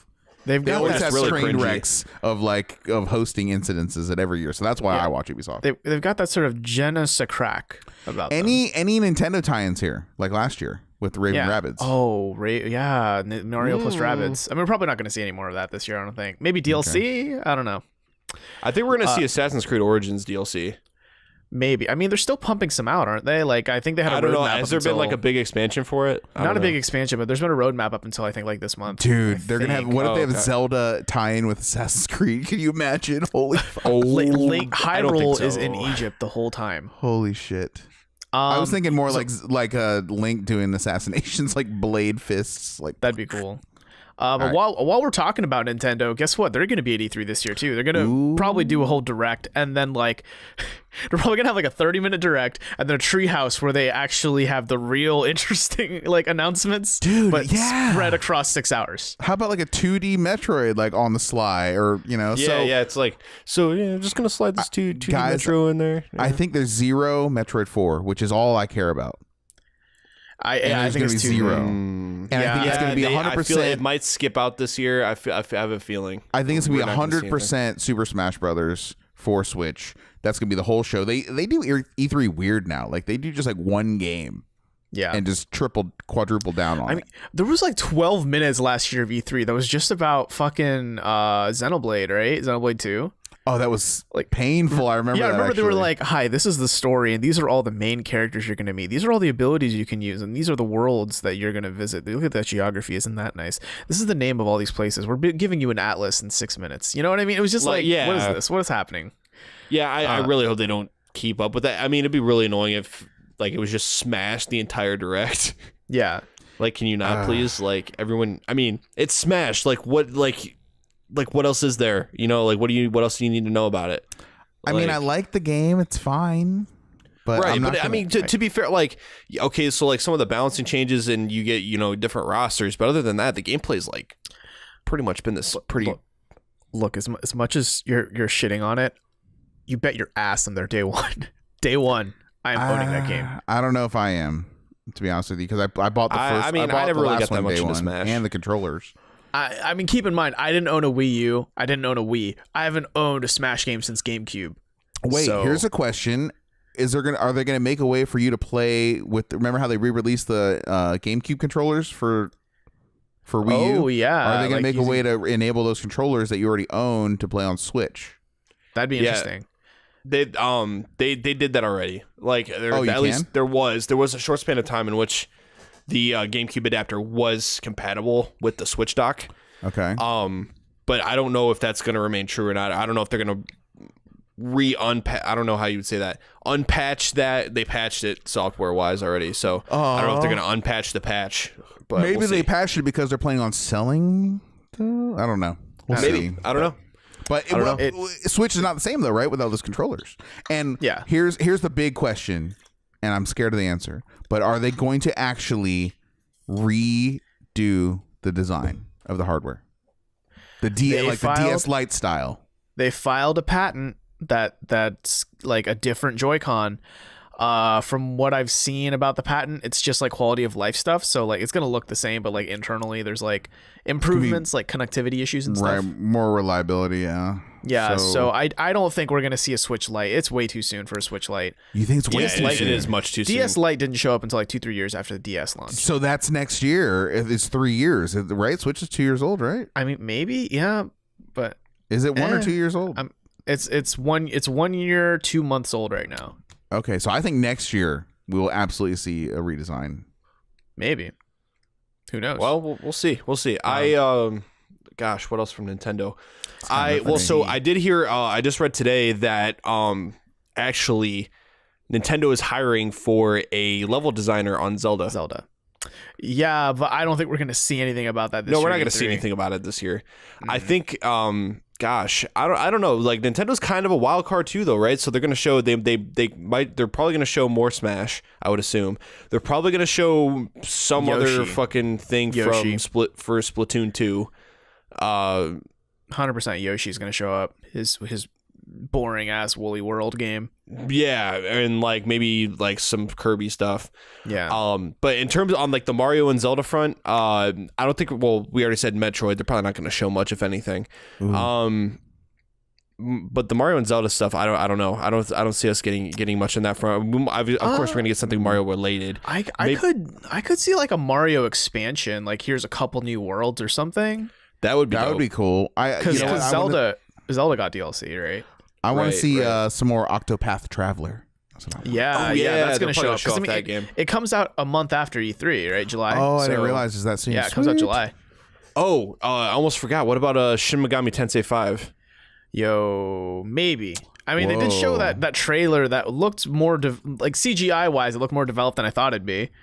Right, so that's exciting. Could be cool. I'd buy that. Cross our fingers for that. I think they've been pretty good about the JRPG front, though. I will say Nintendo has been. Yeah. So, like, I feel like we're going to get some more JRPG stuff going on. Speaking of JRPGs, do you think Pokemon game shows up this year?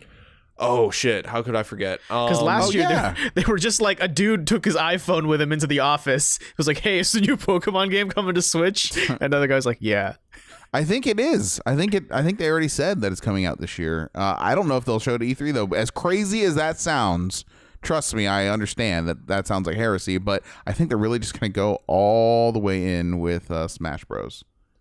I'd be okay with that, honestly. I'd love to see a new Smash. They're going to give it its day in the sun. It's a toss-up right now if we see more Pokemon. Now, we've almost checked all of our nooks and cranny here, except Jack. I'm going to ask you as our resident Tom Nookophile. Do you think this year, Animal Crossing? I think I'll be disappointed yet again by hoping for it because it will not happen. But so you're not going to hope? No, and I hear the iOS game is doing better than they thought. Yeah, I heard that it's actually making some monies, even though I'm not playing it anymore and my wife isn't playing it anymore. We are avid Animal Crossing fans. So I'm really waiting for that actual Animal Crossing. Man, I will freak out and be there day one when the new Animal Crossing comes out. We'll find out. I don't think it'll be at E3 though. Oh, two quick things I thought about.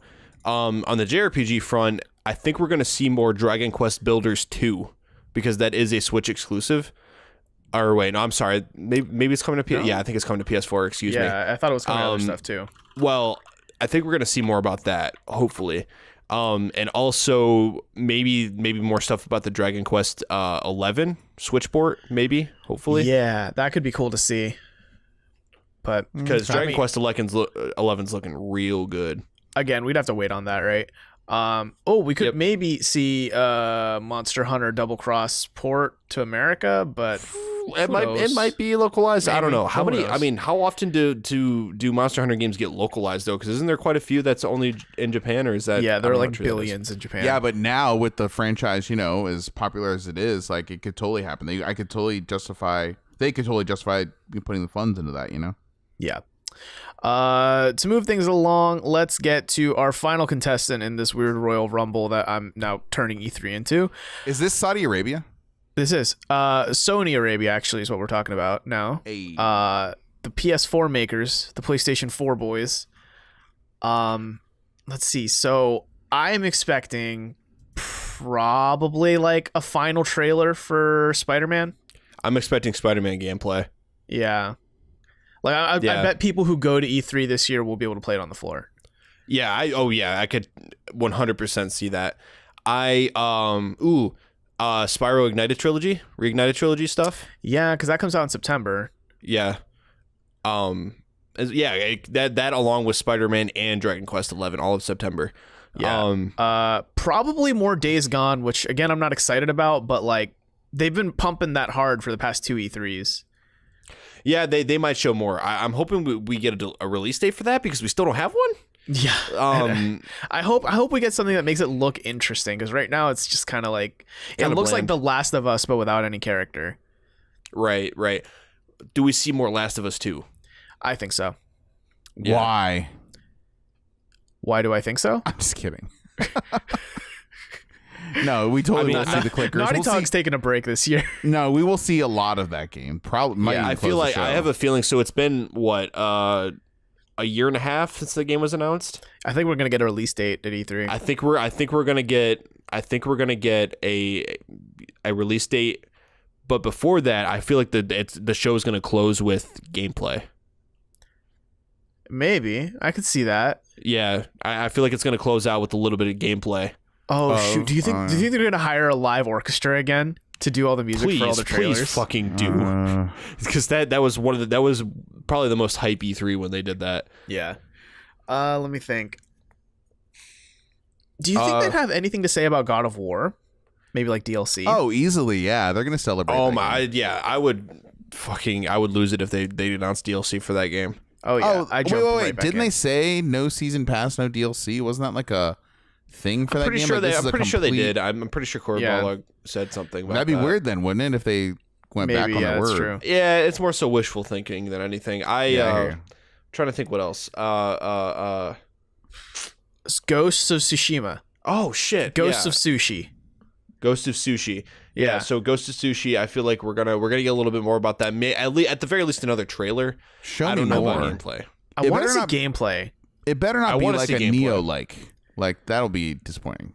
I don't know. I mean, because it's Sucker Punch, right? The guys behind Infamous. Right. Yeah. So I'd be interested to see how they play. I don't want to see Infamous, but you're a samurai. It's gotta play way differently. It's gonna be open world. So like it's gonna be an open world. I don't know if it's gonna be really RPG, but yeah. And I know you're supposed to be like a stealthy samurai. You're like a ninja kind of thing. And Detroit Become Human will be out by then. Is that right? It'll be out by then. Detroit comes out in 2 weeks, baby. Yeah, I did play the demo. Did you guys play any of that? I did. I played it 4 times. I played it like 2 or 3 times. Yeah. All right. That's pretty neat. So they'll show more Spider-Man. Obviously, they'll show Ghost of Tsushima. Yeah, they'll show some VR. Does VR get a segment or at least a sizzle reel or something? 100%. They have a lot. They have more VR games coming out this year than ever. Oh, really? I don't know if any of them will be good. I don't know if you guys remember last year, but they had shitty games like Bravo Team, which is like the most generic fucking name for a military shooter. They also showed Moss, which Moss actually came out to some of the most critical acclaim. Isn't that the one where you like watch a rat go through a maze and you like help him? Essentially, it's not really a maze, but it's like I'm behind on my VR stuff. Ever since I moved here, guys, I haven't taken my headset out of the box yet. Yikes! Every review that I've read for Moss has been great. Like everyone has really good things to say about it. So right. I don't expect any hardware. I don't expect PS5 at all. Do we expect 100% no. a price drop on, again, just like Microsoft, right? A price drop at all? I can foresee a permanent price drop on the Pro to $350. Because it's been 2 years. Yeah. Almost. Yeah, I could see the Pro dropping to $350, 100%. There's no way they announced PlayStation 5. It's 0% chance, I say. Nope, zero. Do you think that they do something like a half step again, where they're like, hey, we refreshed it. Now the PlayStation 4 Pro is stronger and can do native 4K, 60 frames. PlayStation Pro Plus. Oh God, no! I think that would be a fucking disaster if they did do that. I'm just curious. Just wondering. Yeah. Just putting out What do there. they even call it? PlayStation Hall of Fame? I don't know. PlayStation Elite. Here's what's going to happen, though. There's going to be actual gameplay of Final Fantasy VII, like actual legit controller in hand gameplay. Okay. Yeah. There's going to be. Didn't you say there's something for Kingdom Hearts 3, Colin? So Kingdom Hearts 3 is getting a release date at E3 this year. Just a release date, okay. Yeah, I mean, so I feel like we're gonna get a trailer too. I feel like it's either gonna be during Sony's press conference that we see something, which I feel like Sony is gonna want to show that during their press conference if it's big news like the release date of Kingdom Hearts 3, because Kingdom Hearts is such a staple of the PlayStation library. Doesn't Disney also do its own expo in July or something like that? So they do D23, which is in July. I think so. There's June or also one in July. December. Right. So I think if Kingdom Hearts 3 is rumored to be out this year, I think it'll we either get the release date at E3 this year if Sony's lucky enough, or probably at D23. Well, I mean, they said that specifically. They're releasing the release date at E3.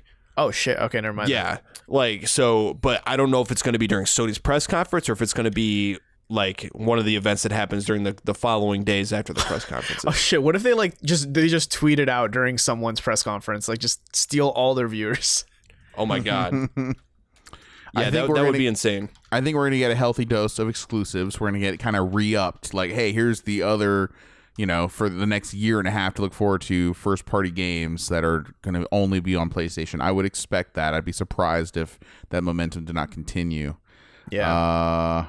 Yeah, I wonder, man. I wonder if they're going to have some big surprises. I feel like it's less likely that unless they really pull out the big whammy and be like, fuck it, guys, Deep Down is out today. No, I think this year's going to be I think it's going to be a more chill E3 this year for PS4 for Sony. I mean, it kind of was last year though too. It will not be chill if they have gameplay of Final Fantasy VII. That'll be hype. Yeah. Yeah, I feel like that's going to be a thing. I have a feeling. So I mean, I guess we can save the rest of this show to just talk about other games from other studios that aren't like any of these, or like any of the ones we talked about. Like Colin, earlier you brought up Borderlands 3. Yeah. I think we're gonna see something about it this year at E3. Yeah. There's been too much about it outside of because I remember it was like a year ago when Randy Pitchford tweeted out something like, "Yeah, we're working on that game," and everyone's expecting us to be working on. Yeah. Yeah. And yeah, it's definitely fucking Borderlands 3, because like every game they've released since Borderlands 2 has been like meh to garbage. So here's to hoping Borderlands 3 we get to see something. Oh yeah, totally. What else? Shadow of the Tomb Raider. Yes, probably gonna see more of that. We're probably gonna see some of that. I keep forgetting that's a thing. When was that first announced?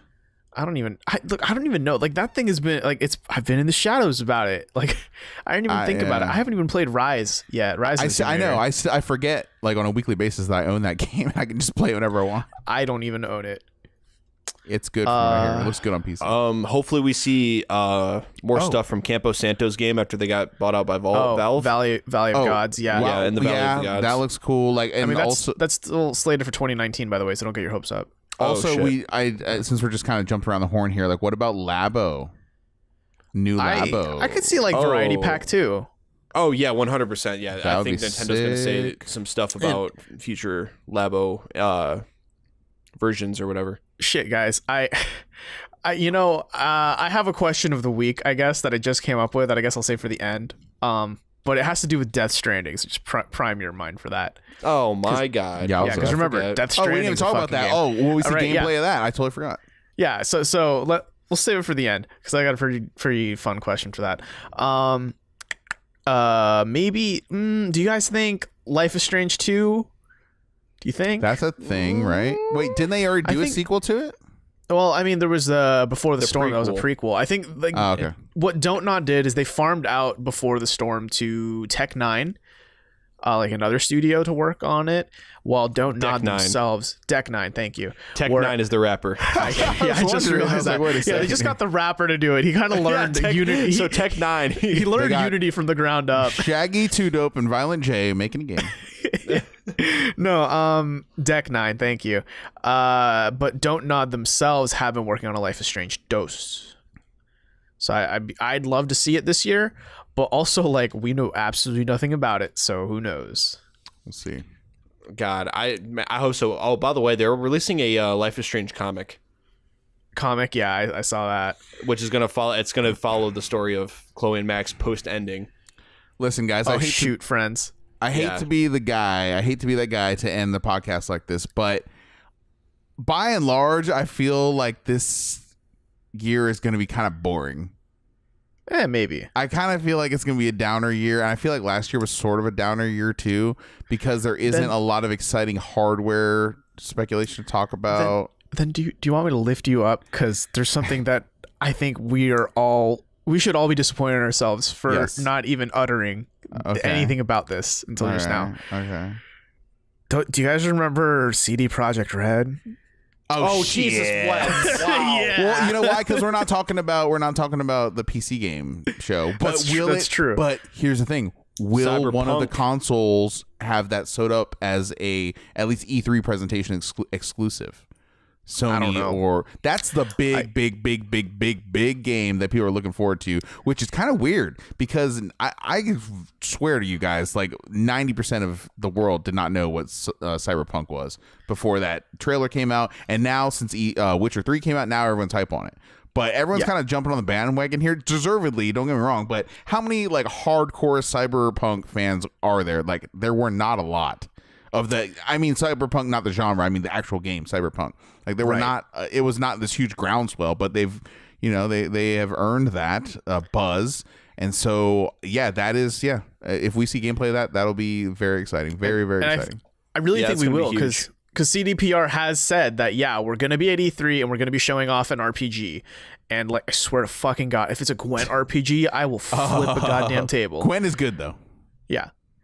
So we did forget that. Wow. Well. So there's that, lifting your spirits. So I want to leave you guys with a question of the week. How batshit crazy do you think Death Stranding's trailer is going to be this year? Like, how confused do you think you're going to be this year? Is it just going to be a trailer, or are they getting to the point where they have to show gameplay at this point? I don't know. I don't know. I mean, I know Kojima has been like, him and his team have been just working their asses off on this game after they got an engine for it, but they didn't get an engine until like late 2016. Right? Something like that. They're using the Guerrilla Games Horizon Zero Dawn engine, right? Yes. Right. That's exactly it. So they've been working on the game wholeheartedly for about a year and a half, approximately. That's just going off the top of my head. Something like that. There was a time when that was an eternity to make a game. Now a year and a half is like, they're probably still in alpha. Yeah. Right. I'm like convinced at this point that Death Stranding is just like a really long movie that you press X every now and then to like watch the next chapter. I hope not, man. I don't know. Kojima, like, I was so disappointed in the story of Metal Gear 5. I wanted to have a typical Kojima story. That's what I was coming there for. But the gameplay is superb. Story really disappointed, and the fact that Kiefer Sutherland barely spoke like 5 sentences that whole game was super weird. So we'll see. We'll see. I mean, I want to believe, but I have hope, but I just think that game is a long way off. Yeah, I mean, I'm just thinking like every trailer we see, something really weird comes out of it, like Fetus, Norman Reedus. It's gonna be weird, yeah. Fucking Shadow Walkers or whatever they're called. A fetus Norman Reedus' fetus. Yes. Shadow Walkers or whatever those were, like those invisible creatures. Yeah. That like kill you. I don't know. I wouldn't be surprised if this was a world where it rained upwards. You know what I mean? Just for sure. Weird shit. I don't know. All I know is it looks batshit crazy, and whatever this turns into, I want to play it. I mean, is it a horror game? I don't know if I really want to play a horror it's going to be game. like a psychological thriller. It's a game or psychological horror puzzle platformer, first-person action shooter rhythm game. I'm going to ruffle the fanboys' feathers here. I'm just not a big fan of the like big, long 20-minute one-shot camera thing that he's been doing for a very long time now. You know what I mean? Think about all his trailers. They're all like one camera shot that just pans for like 15, 20 minutes. And I'm just like, I'm really, really over it. Yeah, I can see that. So we'll see. I don't know. I'm I think so. I'm going to like be contrary to Jack here. I'm excited for this year's E3. I think it's going to be full of fun. I think it's going to be I feel boring. like this I year hope is I'm going to wrong. be full of surprises. It's Are because you saying there's no hardware. Cyberpunk? There's no hardware, and there's no Metroid 4. Cyberpunk could be the highlight, very likely to be the highlight for me, unless they did some Half-Life 3 bullshit, which will never happen. But See, and I don't think the lack of hardware necessarily makes it a boring E3, because like if they released hardware every year, I'd get sick of it. But all of them, it's just one of those years, like, you know, you get like this every now and again, kind of like when your blinker sign like matches up with the beat of the song. Like you get these years where no one is releasing any hardware whatsoever, and it's all software. And it seems like it's one of those years this year. So I'm just saying, usually there's a good like cycle, like someone's talking about hardware, handheld or otherwise. So I don't know. We'll see. I hope that we get to see some of these games, these great games that we haven't seen yet. Like I said, Final Fantasy, Cyberpunk, etc. Death Stranding. That can make it hype. We'll see. Don't believe anything you see at Ubisoft, though. Like I said, Kingdom Hearts 3. Kingdom Hearts 3. Don't forget that. It's a thing. It's a thing. Yeah. I think I'm good. I'm wrapped up. I've said what I need to say. Are you two good? Yeah. Are we missing anything? I don't know if we're missing anything. I mean, I'm sure we're missing a ton of things, but we won't know until. I mean, we're missing the PC gaming show, but so is the rest of the planet. I'm so mad. I'm so mad because last year I got to request off work to watch E3 for 2 days, and now I can't because I am already gonna have vacation for a wedding, so I will have used my vacation days. Yes. Damn weddings. It's like no joke. It's getting to the point now where I'm more excited to watch E3 press conferences every year than I am for Christmas. Like, yeah, you've reached that level of gamer where you don't even play games anymore. You just watch conferences. It's a sad world when that happens. Right. I'm gonna play approximately 1% of these games they're showing. Yeah. Welcome to the club, man. Right. Yeah. So, hey, if you enjoyed opening up our white envelope with us this year for pre-E3 shows, you can give us comments, feedback, question, concerns, anything you want us to read live on this pre-recorded show. You can email them to us at tinydiscpodcast@gmail.com. You can also go to our website, tinydisc.com, where you can find all of our social media links for the whole show and all of our previous episodes in case you're interested in listening to us talk about Japanese people living in a house or the Avengers Infinity War spoiler cast, which we did last week. If you are so inclined, we would love it if you left us an iTunes review. It'd be really cool. It'd help us out way more than you know. If not, find a way to get into E3 this year and kind of channel your inner Joseph Fares and storm maybe Sony's stage, either them or EA. Kind of you flip a coin. You decide. Joseph Fares and Kanye West are the same person. I'm just saying. Racist. Oh my god. And just kind of shove someone out of the way, and I guess channel your Kanye to be like, yo, I'm gonna let you finish, but Tiny Disc Podcast, catch it live on any podcast device near you.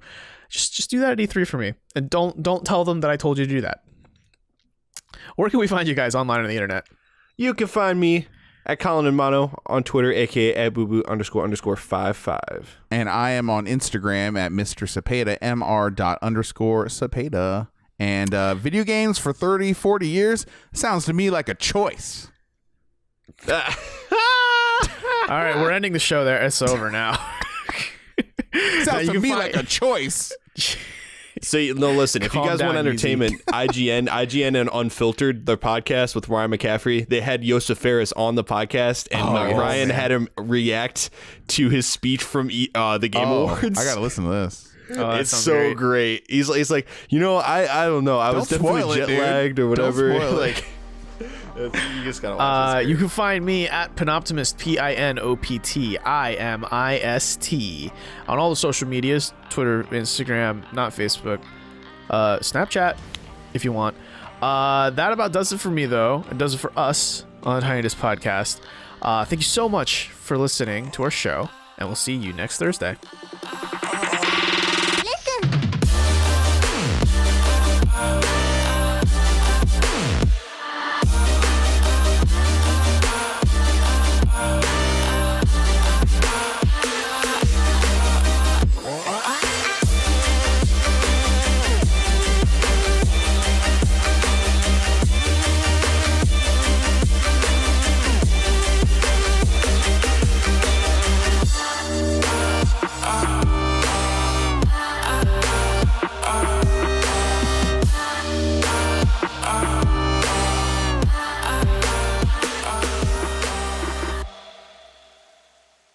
Wait, so isn't she a roller derby girl? Right. So is that the Explains same so thing as much. Kentucky Derby? I don't really know what roller derby is. I'm not country enough for this. Is that a serious question, This is dude? serious. I think it has to do with rollerblades, but I'm really not sure. It doesn't even have to do with rollerblades. Holy fuck. Holy shit, dude. Robert, your Okay, hold Korean on, is hold on. showing. Yeah, strike the record here. Robert Scarpino said, "Is the roller derby like the Kentucky Derby?" They both have the word derby in it. Wow. No. Fucking roller derby is basically like rugby on skates. So there Kind are of. skates involved. And no rollerblades. It's funny because you're like, I think rollerblades are involved. It's why is it usually called just regular roller? skates because they're on roller skates, and then they are like padded. They got helmets, and like you can like throw each other down, right? And is it like, I don't know, are you trying to get a ball in a hole? I don't even think so. Okay, I'm not gonna lie. I don't know the absolute objective. All I know is it's basically like a rink, a circular rink that you go around. I'm not entirely sure if it's a race or what, but I'm googling this. And y'all But, giving me like- shit. I'm half thinking Robert is not even being real here. Like, you really don't know? I'm serious. Okay. Come on. Well, let me tell you what the Kentucky Derby is. Oh, I know I what the can speak Kentucky to that. Derby is. It's a horse race. Okay. Yeah. So my question is, are the roller derby girls, do they also get fun names? Actually, they are kind of like characters. They are. It's kind of like a professional wrestling on skates. Is it really? Okay, that I didn't know. Does They Vince usually give each McMahon other like, nicknames. does he kind of strut in with his little strut? Well, I I guess mean, he there's can't like really... leagues and stuff, yeah, and they have like larger than life nicknames and stuff, and people take it pretty serious. Do they get go to the into- Olympics? I mean, as spectators, maybe. Fair enough. Okay. So here's what roller derby is via Wikipedia. Roller derby is a contact sport played by two teams of 5 members roller skating in the same direction counterclockwise around a track. Gameplay consists of a series of short matchups, aka jams, in which both teams designate a jammer who scores points by lapping members of the opposing team. The teams attempt to hinder the opposing jammer while assisting their own jammer, in effect, playing both offense and defense simultaneously. The jammer can be spotted from the star on their helmet. Roller derby is played by approximately 1,250 amateur leagues worldwide, nearly half of them outside the United States. Yeah. You know, I'm just imagining like a 4-lane roundabout. And I don't really know what else to think of beyond that. I think I need like YouTube videos or something to get There's get like, me on. so it doesn't seem like there's any ball or any. I mean, scoring is done by getting your jammer. It sounds like to lap other members of the other team. So there's and a- you're allowed to like knock each other down and like there's no hip snitch. check each other. Huh? There's no golden snitch. There's no snitch in this, I don't think. I mean, Yeah. it's interesting. I bet you it's a fun spectator sport because it gets very physical, dude. They slam each other. Oh, yeah, Like, they into kick the walls shit and out of each other. Yeah. it's rough. Yeah, it's basically like... They're wearing like- mouth guards. Yeah, it's basically hockey, but if they, you're wearing skates, and the whole idea was just the fighting part of hockey. This isn't even the show, guys. We haven't started the show. Yeah, we should probably start the show. Holy crap. All right, let's do this.